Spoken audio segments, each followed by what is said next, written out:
You keyed in how to buy a house at auction. I guess probably the easiest way to say it is good results equal great deals. Now, everybody wants to get a great deal. And just because a house is at an auction doesn't necessarily mean that it's a good deal. And negotiating the auction can be a little tricky. I know, I've been there.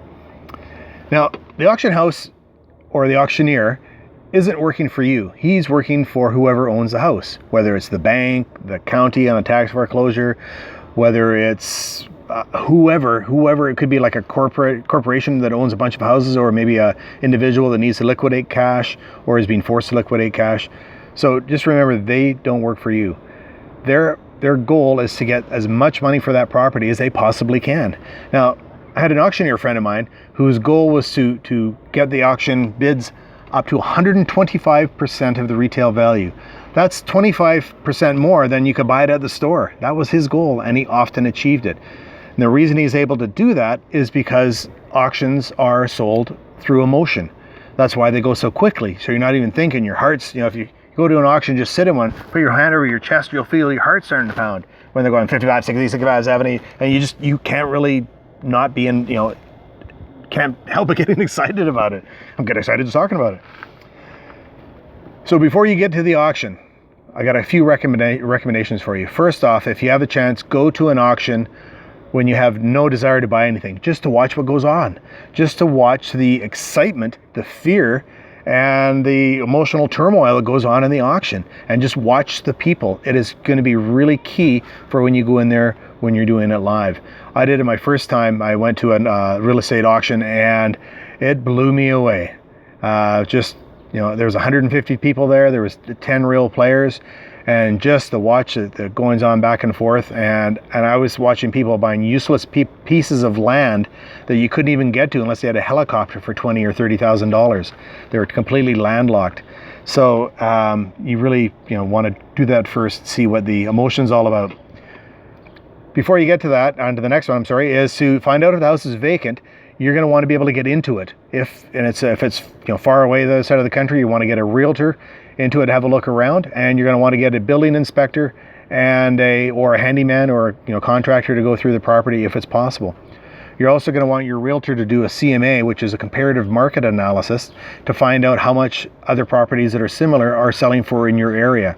And ask the realtor if this area is a good area or not. Are houses selling, or are they just been sitting on the market for the last couple of years? So really key there, because if you're looking to flip this property or move into it and then sell in a couple of years down the road, you want to be in an area that is going to appreciate. And there's all sorts of great websites where you can get information on that if you're looking outside of your area. Here's something that's really key, I believe, is find out if there's any liens on the property. And liens could be from a bank lien, if they, for going into foreclosure. It could be a builder's lien where somebody came to do some work and they didn't get paid. It could be a county tax lien or a deed that is on the property. It could be from the IRS, which is kind of hidden and a little bit harder to find. And it could be from the utility district, Again, you're going to have to do a little bit of searching to find this, because you buy the perfect house and you find there's $100,000 owing that you didn't do the research, you're responsible for those payments. Now, once you've done all of that and you're happy, this is going to be the house for me, maybe you picked one or two in the auction, set your maximum price before you go into the auction. So say it's $50,000, whatever it is. Don't go above your price, because that's where you get caught up in the emotion. Pretty soon you're at 55, 60, 65, 70, 75, 80. It's sold to the gentleman in the checkered shirt for $75,000. You're going, oh my God, what have I done? Set your price before you go. This is really key.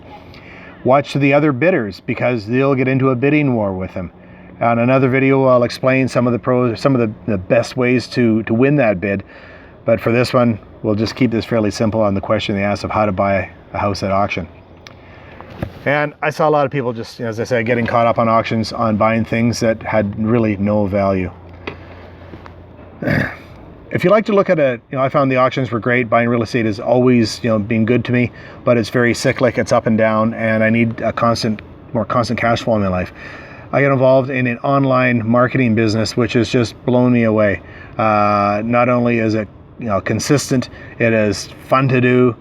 I'm not having to travel. I can do it anywhere I go. I can sitting in my backyard here. I could be in a hotel room. I'm doing my work. On sunny days, I can go down to the beach. I'm able to schedule my time that suits me best to work my business. It's really cool. If you'd like to have a look at it as a way to supplement your real estate holdings or as a complete standalone business, go to workwithjerry.com. That's workwithgerry.com. Or click the link on this page and it'll take you there. It'll ask for your name and your best email, and we'll send you a 45-minute video. Trust me, you're going to want to put 45 minutes away to see this video.